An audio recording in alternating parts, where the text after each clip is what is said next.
एक बार एक व्यक्ति गौतम बुद्ध के पास गया और पूछा कि मन को नियंत्रित करने का पहला चरण क्या है।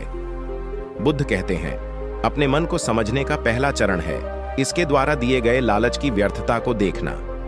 क्योंकि जब मन अनशांत होता है तो कई तरह के लालच देता है। जिसने मन द्वारा दिए इन लालचों को पहचान लिया, उसने मन को समझ लिया।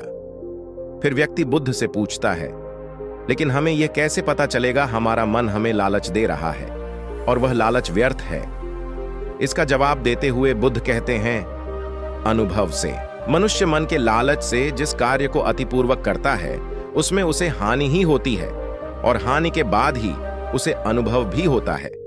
जैसे जिसने वास्तव में यह देख लिया कि नशा करना केवल दुख है, वह नशा मुक्त होना शुरू कर देगा। जिसने जान लिया कि ईर्ष्या से खुद का नाश होता है, वह ईर्ष्या से मुक्त हो जाएगा।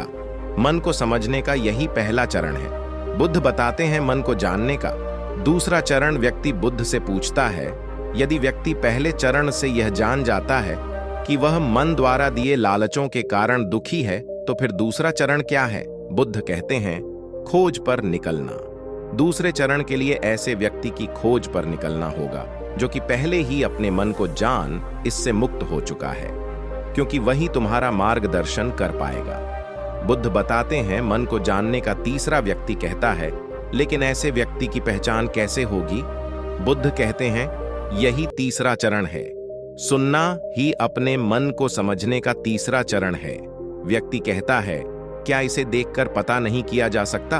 बुद्ध कहते हैं, देखने में कोई व्यक्ति बहुत शांत और अच्छा लग सकता है, लेकिन उसके मन के भीतर क्या है, यह उसके शब्दों से ही पता चलता है। लेकिन किसी की बातों पर तब तक विश्वास नहीं करना चाहिए जब तक कि वह तुम्हारे विवेक की कसौटी पर खरा न उतर जाए।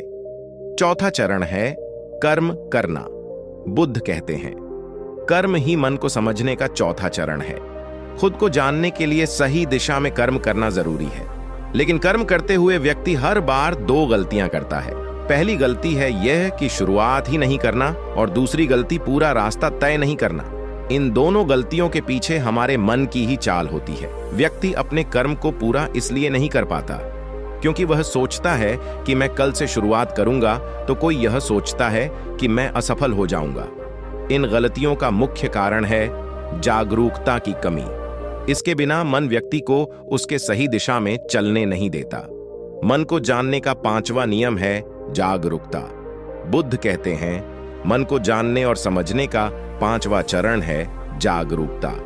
इसीलिए हर कार्य को जागरूकता के साथ करो। बिना जागरूकता के साथ किया गया कार्य या फिर जिया गया क्षण मृत्यु के समान है। व्यक्ति बुद्ध से पूछता है, अपने जागरूकता के स्तर को कैसे बढ़ाया जा सकता है? बुद्ध कहते हैं, ध्यान से।